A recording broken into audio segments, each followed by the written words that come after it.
Guys, today, magluluto tayo ng buttered garlic potatoes. Tapos, itatap natin siya, gagawin natin siyang as sauce dun sa ating pasta. Magpapakulo na ako ngayon ng water for the pasta. Mag-chop tayo ng garlic. Basta sa inyo na yun, kung gusto yung pandagdag ng garlic, kung gusto yung mas maraming garlic. Pero ito lang kasi yung potatoes natin. Nag-boil na ako ng baby potatoes. Luwain na lang natin.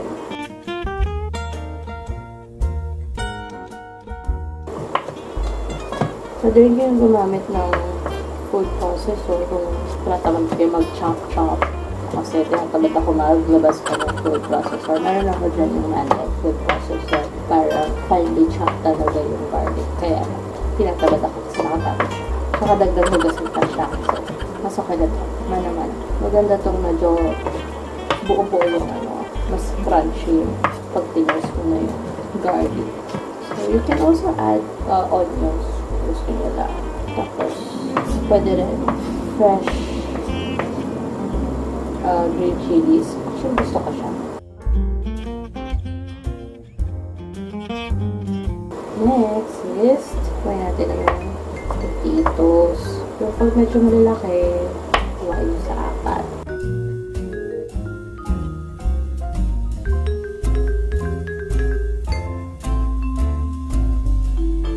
Hiwa tayo ng cheese para pang toppings dito. Para mas masarap. Ayan guys, kumukulo na yung ating tubig. Ako ang ginagawa ko, hinahati ko yung pasta. Para hindi mahirap.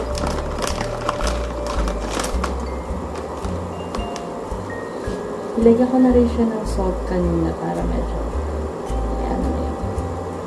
Ano na. Hindi ako naglalagay ng oil. I don't think it's necessary to use oil pag naboboil ng pasta. Kailangan lang talaga halo-haloin mo siya. Pag di mo siya hinalo-halo, magdidikit-dikit yung pasta. So, after makong itong pasta, set aside muna natin para gagawin natin yung buttered garlic potatoes. Yun yung magiging pinaka-sauce natin for this pasta. So, yan. About 10 minutes, niluto na yan.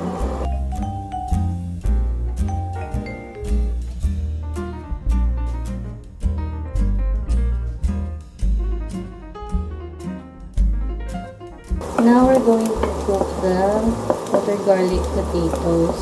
Maglagay na tayo ng 1 tablespoon ng butter, tapos konting olive oil para hindi agad nasunog yung butter natin. Then, we'll just have to toast this garlic a bit lang. Hindi masyado toast talaga. Mas mabango, mas malasa. Nasa inyo na yan kung gusto nyo toasted. Pero matutoasted kasi siya afterwards. Habang niluluto natin yung potato. Kaya pwede na natin lagay yung chili natin. Para malukot na yung anghang. So, babaan na natin yung temp ng stove. Then you can put in the potato. Halo-halo mo siya para ma-coat ng gusto yung mga butter. From here on, you can season this. I'm putting some basil pesto. Basil paste. Ito na nilalagay ko. Para mas malasa. You can add more butter after. Maybe another 2 teaspoons.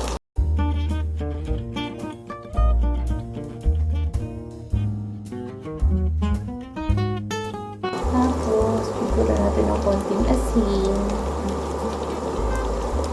And pepper. Now, gusto ko kasi medyo maanghang, so lalagyan natin yung chili flakes. Tapos para more lasa ng garlic, lalagyan din tayo ng garlic powder. Since wala tayong onion na nilagay, lalagyan din tayo ng onion powder.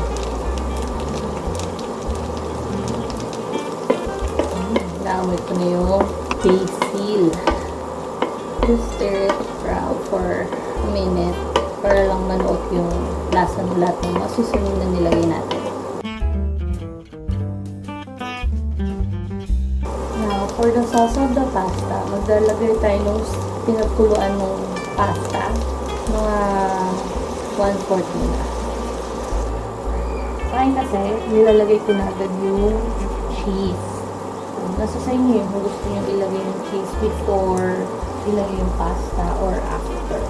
Sa akin, before ilagay yung pasta para yung lasa ng cheese manuot din dun sa potatoes para mas masarap. Pwede rin naman kayo maglagay after yung ilagay yung pasta. Maglagay ulit kayo ng cheese sa ibabaw. Just for presentation purposes. And additional taste na din. Para mas masarap yung pasta nyo. Pero sa akin, sa mga nagda-diet, okay na to. Makadami. So, pag na melted na talaga yung cheese, then you can add the pasta.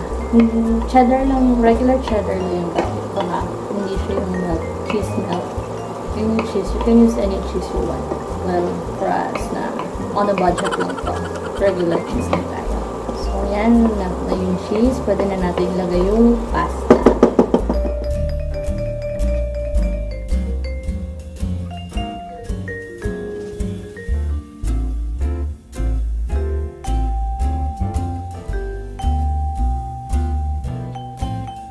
It's ready to serve.